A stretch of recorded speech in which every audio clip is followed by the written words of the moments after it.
Traveling to Norway. I am going to be there from the 22nd of November all the way to the 6th of January, which means I have to go get prescriptions for the entire time. Now here's the tricky part. I am ADHD, and so I take Concerta, which is considered a narcotic. Some countries think that they're illegal, and also I'm only allowed to get 30 at a time once a month. So we're having to do all kinds of things with insurance overrides, and it's kind of crazy.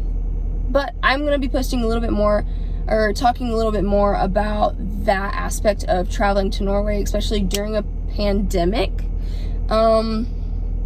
because people need to know. And I also researched this and could not find anything anywhere. I mean, like, anywhere. And so I had to call my insurance company and be like, yo, is this allowed?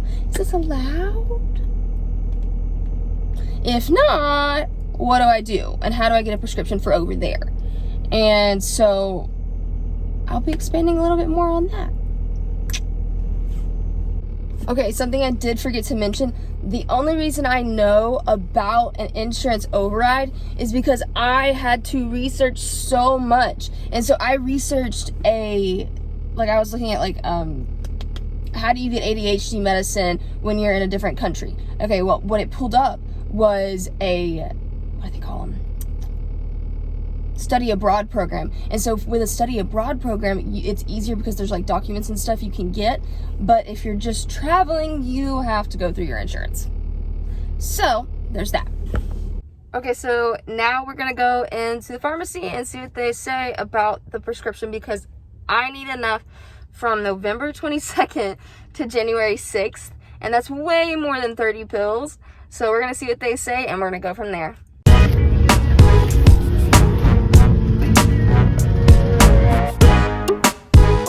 Okay, so I talked to the pharmacist, and I got some answers. So when you are going out of the country and you need to buy your prescriptions, essentially my biggest concern was going to be that I'm going to get here and they're not going to have enough of what I need because I'm traveling for so long, and the fact that a lot of the times they don't even have enough for 1 month, so I have to bounce around to different pharmacies. And so I got an answer.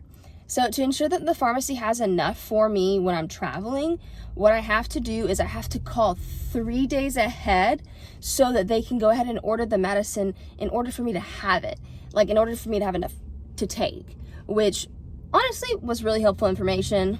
So I'm in my janky college dorm room, so don't look at that. It's not pretty. I didn't put that there. That's the school. It ain't me.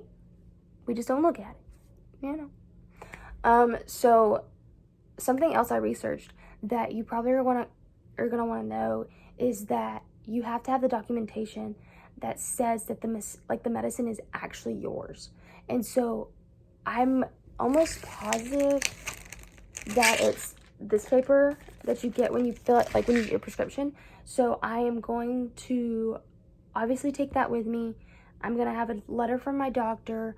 I'm going to make sure that I have the bottle on hand so that it doesn't go through my check bag and people are like, whoa, why is it in here? So we'll go through that and just making sure I have all the documentation. I know even now traveling with a pandemic is going to be really difficult to begin with, but just to make sure that it's easier on everyone else's part, I'm just going to have all my documentation, which I would assume needs to happen regardless of whether you're traveling during the pandemic or not. So I forgot something. So in addition to making sure you have all your paperwork, also I think I'm going to try and go through my airline and see if they have any extra documentation that I need to fill out to carry this with me. Because it is a narcotic, I just want to make sure that I'm following all rules and the regulations that tell me what I can and can't do and what I need to have, so that, what papers I need to have so that I can have what I need. So there's that, and I assume that this is going to go with any airline or any country that you're traveling to, just so that you have what you need, and it's not going to get confiscated, because that would be a nightmare. especially if you're like me and you're 21 and you need it to function. I mean, I'm gonna literally be in Norway while I'm taking finals for school. So all my finals will be online. I need to be able to focus. So there's that. I hope this is helpful. I mean, I researched and barely found anything. And so this has just kind of been my experience.